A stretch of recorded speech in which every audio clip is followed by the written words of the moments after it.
It is late at night on September 1st, 1666. You are standing on Pudding Lane, a narrow street in London where the houses lean so close together they almost touch. The city feels quiet, but not peaceful.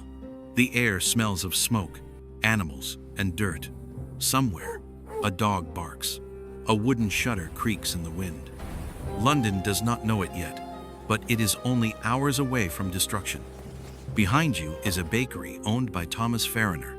The day's bread has already been baked. The ovens are no longer blazing, but they are still warm. Small embers glow softly in the ashes. Upstairs, Farriner sleeps with his wife and daughter. His apprentices sleep under the roof, curled up on straw. This is normal life in London. Fires are always a risk, but people have learned to live with it. Sometime after midnight, a spark catches. No one knows exactly how. It could be an ember from the oven or a bit of firewood too close to the heat. The flame grows quietly at first. It grips the wood, climbs the wall, and reaches the stairs. By the time the family wakes, the bakery is already burning. Smoke fills the building. Farriner and his family escape by climbing across the rooftops, stepping from one wooden house to another in the dark. One servant does not escape. She becomes the first victim of the fire. The street fills with panic. Neighbors rush outside carrying blankets, clothes, children. The fire moves fast. The houses are made of dry wood, and their upper floors stick out over the street, allowing flames to leap easily from one building to the next. The wind blows strongly from the east, feeding the fire and pushing it forward. Someone runs to wake the Lord Mayor of London.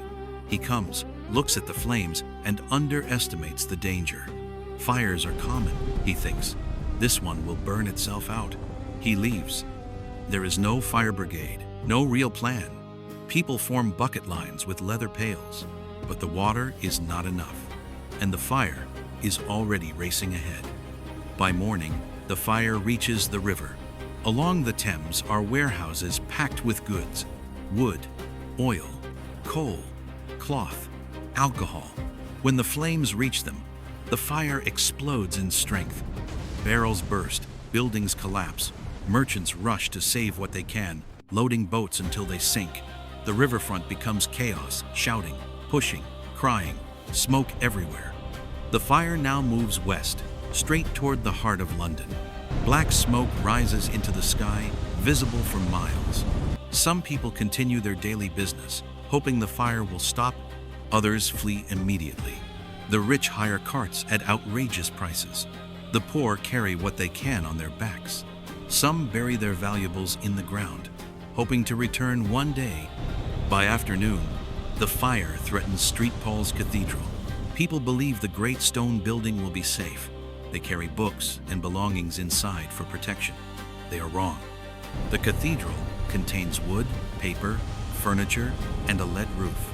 When the fire reaches it, the heat becomes unbearable. The lead melts and pours into the streets like liquid metal. St. Paul's burns for days. That night, London is a sea of fire.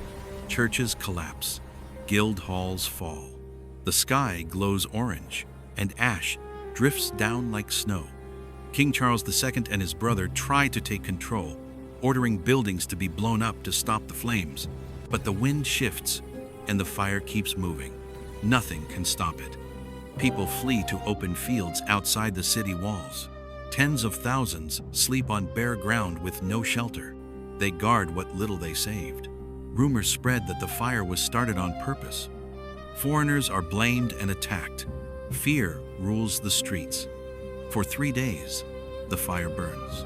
When it finally dies on September 5th, London is ruined. Over 13,000 houses are gone. 87 churches are destroyed. The medieval city has vanished. Official records say only a few people died, but the true number will never be known. Many of the poor were never counted. We know this story because people wrote it down. Samuel Pepys and John Evelyn kept diaries. They walked through the burning city and described what they saw.